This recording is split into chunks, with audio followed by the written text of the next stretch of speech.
This is Marjabin Baloch from Pakistan, and you're watching my YouTube channel Insani Ittihad, which aims to invoke a little bit of humanity in all of us through awareness and understanding. So I was watching this short, and I heard this guy raise some serious questions in regards to one of the senator or representative at the house at the House of Representatives in the United States of America. Although I must apologize if I offend anyone beforehand, since I'm a Pakistani and a non-US citizen, and I do not have any right to comment in the sense that I'm not a citizen and I don't pay taxes there, but I do have the right to comment or to put forth my views, and I'm entitled to have a perspective and thought about it as someone who is aspiring to become the citizen of the United States of America and is going to move there. So this person, whom I am actually quite a fan of in regards to his political views, or his commentaries about what's happening in the political and social scene in the United States of America. So he raises mainly three issues, and he says one of the representatives at the House of Representatives should place investigation on Twitter on fourth place, and before that she should focus on the list of clients of Mr. Epstein, and also the budget, the defense budget of the United States of America, and thirdly the questioning the monopoly or the controlling of the Federal Reserves. Now, as a business student, as someone who studied international relations and political science, I felt the need that this needs clarification. Why isn't we are having the Epstein list out? There is this list called Epstein's client list, and it's a very controversial list. Federal agencies, secret agencies have that list. Most probably all the representatives know majority of the clients, or at least the famous of the clients. Now, why this list is not being publicized or made public? There are reasons.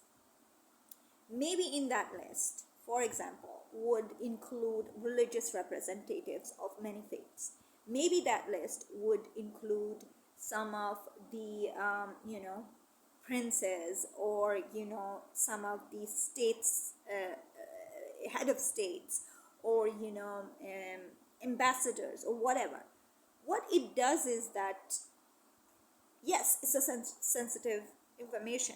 Yes, with governments and agencies, these lists are shared mutually, and those people are questioned, and they are under observation by those sensitive, secretive institutions and agencies. But making it public would actually create a massive chaos, because then people won't trust their representatives, they won't trust their heads of states, they don't want to trust their religious leaders. But for agencies, for law enforcement people, having that list is important in a sense that they can keep a watch on it, and having that list in the record actually tells a lot about what sort of mind frame, or what sort of temperament any of the representative or foreign governments have in that regards. So yeah, it's a valuable list, but making it public would actually create chaos. Maybe people would get emotional and actually go on and harm these people. In the case of religious people, if they have a lot of following, and some crazy fanatic person goes on and kills that person, who knows, maybe an ambassador is killed or harmed. all sort of celebrities. I mean, the celebrities in that list um, could get harm as well, or maybe gangsters are on that list. So if gangsters on that are on that list, maybe other gangsters who are their enemy could use it against them and kill them, and justify their gang war and their killings. So having that list is important in a sense that the agencies or the people in the security agencies know who they are. And in international relations and political science, it is said that these sort of controversial informations are more than often are used against political leaders or office holders or office bearers to manipulate them, majority of the time for the good of the entire humanity, but rarely for for purposes not very you know good purposes, or evil purposes. Sometimes officials are pressured to validate things, like in we can, I mean, this is an analogy. If some country wants to go on a war and wants to validate that war, and that war is important because strategically that country or its leadership or its regime is becoming a threat to multiple countries or the entire region. So the country has to be attacked, or I mean the war has to happen. And to justify that, some people are pressured. So at the state level, and at when you become the public office bearer, especially in the political sphere, political sphere, or political representation, things become very complicated. And at times people are right, and people who are very strong at their principles have to make sacrifices for the larger good of the humanity, of the country, of many countries. So that list could be hidden for the public, for the public interest maybe, and for avoiding chaos. But definitely the agencies need to be aware that such nexuses or such groups are are not operating in the future, and how to curtail them. Just in the case of Serpent the Tate, he was into this pornography business and all that, and he was I think arrested, and I don't know how he's free now, I think. I'm not sure, I'm not kind of keeping in track, but he is snubbed and nubbed into that thing because he was doing that sort of things, using women, and molestation and this online though. But it is a something which is harmful for the for feminism, positive feminism, not toxic feminism. So let's just say that. And to be fair, so this is why this is. And yeah, stopping any of the future Epsteins, or whatever, it's Serpent the Tate, they should be stopped for sure, because pedophilia and sexual harassment, sexual abuse in any form, in any way, should be banned and condemned and stopped. Secondly, in regards to 60% of the budget going to the defense department, I don't know. I mean, that I assume and I remember that this person actually served in the U.S. Army. One thing we need to understand is that United States of America is the only country which represents true democracy and liberty and freedom. Along with that, it has world's biggest army and world's biggest military industrial state. not only United States of America is responsible for providing arms for security purposes to its own military and its own security agencies, but its military complex actually provides um, weaponries to majority of the world. A majority of the world is dependent on the defense industries and the defense industrial complex, and actually the defense department. Which country gets what sort of weapons, and why that country needs it, legitimizing it, checking if that country actually needs those weapons, and what if those weapons, for example, Pakistan buys weaponry from the United States of America. Now, to make sure Pakistan does not use those weapons against the United States or against the friends of the United States, then America not only just have to provide us weapons, but also keep an eye on us. And those weapons should not go into the hands of terrorists or non-state actors. For that, they have to keep another check on Pakistan. And Pakistan is just one country. Then you have so many countries, the Arab world, on the face of it, all the Arab, Saudi Arabia, or Qatar, Qatar is not the Saudi Arabia, UAE, and many other countries, Muslim Arab countries, who actually buy weaponry from the United States of America. On the face on their face, they're actually with the United States, but in fact, United States of America cannot close its eyes on them stepping back at the US, because there is a huge anti-US sentiment in those countries, and and also to protect one of his greatest friend, Israel, in the Middle East. So these sort of things need a lot of money, lot of infrastructure, lot of technology, and for that you need money.